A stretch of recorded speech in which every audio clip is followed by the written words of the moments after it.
Bismillahirrahmanirrahim. Assalamualaikum warahmatullahi wabarakatuh. Alhamdulillah, assalatu wassalamu ala rasulillah wa ala alihi wa sahbihi wa man walah, amma ba'du. Ihwati billah rahimakumullah. Banyak di antara kita mungkin masih belum paham atau mengetahui tentang penyakit ain dan sejauh mana bahaya penyakit ain tersebut. Ihwati billah, penyakit ain adalah penyakit yang timbul karena adanya pandangan, yang biasanya dalam hal ini adalah karena ada rasa takjub, misalnya dengan cara memuji akan tetapi tidak berdoa memberikan keberkahan untuk yang dipujinya, atau juga penyakit hasad yang timbul karena adanya rasa iri, dengki, benci terhadap sesuatu, baik orang lain, seseorang maksudnya, ataupun terhadap yang lainnya. Ihwati fillah rahimakumullah, pertanyaannya adalah bagaimana ciri-ciri orang yang terkena penyakit ain. Orang yang terkena penyakit ain ini biasanya ciri-cirinya diantaranya yang pertama adalah orang tersebut sering yang namanya mengalami sakit kepala dan biasanya berpindah-pindah. Yang kedua yaitu wajahnya sayu, bahkan menguning, dan biasanya terdapat tanda yang tidak enak, yang tidak baik ya ketika orang terkena penyakit ain pada bagian wajah. Kemudian banyak berkeringat. Biasanya orang yang terkena penyakit ain dia lebih sering berkeringat, kemudian sering buang air kecil, ya sebentar-sebentar pergi ke kamar mandi, buang air kecil dan begitu seterusnya. Kemudian sering menguap atau sering merasa mual, bahkan mungkin muntah-muntah seperti itu. Kemudian ketika tidur, ya tidurnya sulit, insomnia, atau ketika tidur justru banyak sekali tidurnya dan jarang bangunnya. Artinya sekali tidur sangat sulit untuk bangun. Kemudian nafsu makan biasanya juga akan turun. Jadi nafsu makannya akan hilang sehingga jarang makan dan seterusnya. Kemudian seperti sering kesemutan dan basah dan juga dingin di area tangan, di telapak tangan, di jari-jarinya, termasuk di kaki juga sama seperti itu ya. Itu biasanya ciri-ciri dari orang yang terkena penyakit ain. Kemudian tiba-tiba yang tadinya ceria menjadi sedih tanpa alasan yang jelas, yang tadinya bersemangat kemudian menjadi lesu. Kemudian juga biasanya sakit ya di area dada atau bagian punggung, ya di sini bagian punggung bagian bawah, area belikat dan sekitarnya. Kemudian juga dari sisi emosi ini biasanya nggak stabil, ya mudah marah dan semuanya. Ini adalah ciri-ciri orang yang terkena penyakit ain. Lalu bagaimana kok bisa orang tersebut terkena namanya penyakit ain? Ihwati fillah. Jadi penyakit ain ini tentu tidak datang serta-merta.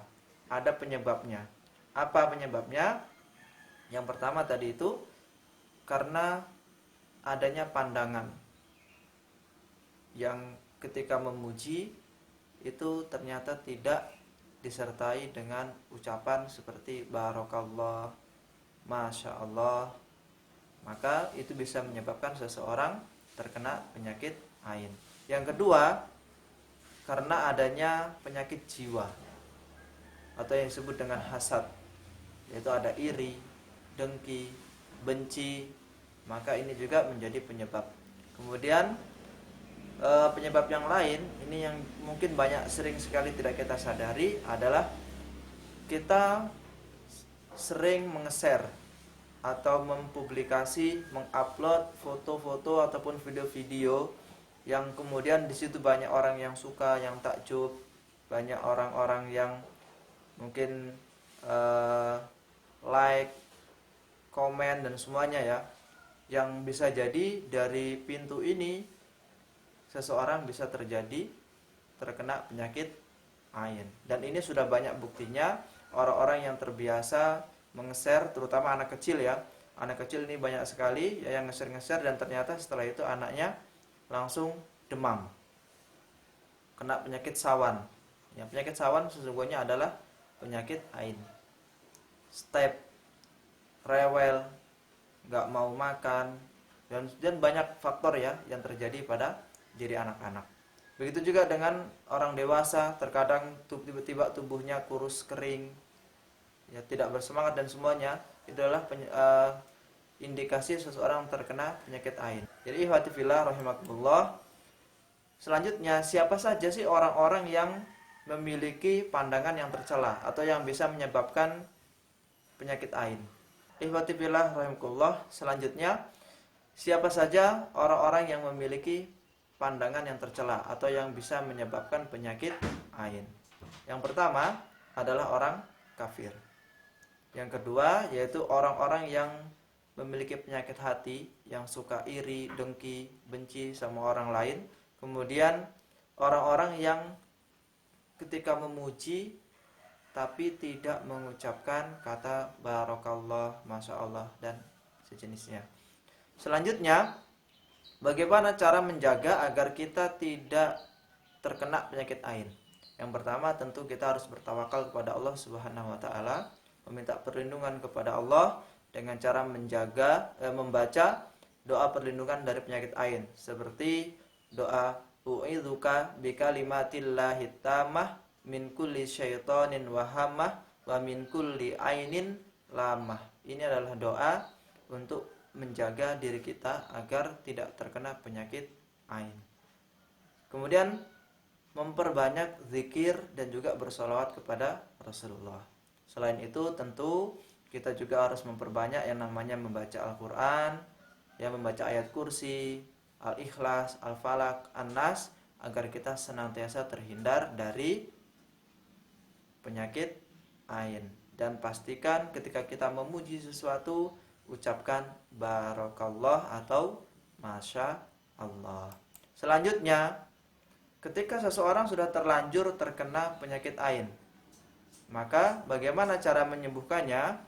Yang pertama yaitu adalah mandi dengan air bekas wudhu orang yang menyebabkan penyakit ain.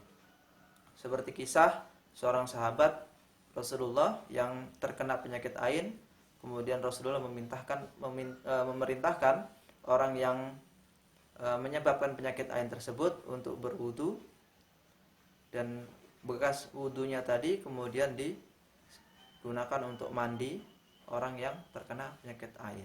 Yang kedua, bisa juga dengan cara melakukan terapi ruqyah syariah. Kenapa? Karena untuk mencari orang-orang yang menyebabkan kita terkena penyakit ain tentu sangat sulit. Nah, jika kita tidak mendapatinya, maka opsinya adalah kita melakukan terapi ruqyah syariah dengan cara membacakan doa-doa untuk terapi penyakit ain dan juga ayat-ayat penyakit ain. Baik, ini sekilas ya terkait tentang apa itu penyakit ain, bagaimana sebabnya, siapa saja yang bisa menyebabkan seseorang terkena penyakit ain, kemudian bagaimana cara menjaga agar kita tidak terkena penyakit ain, dan bagaimana cara terapi untuk penyakit ain. Terima kasih, semoga bermanfaat untuk kita semuanya. Wassalamualaikum warahmatullahi wabarakatuh.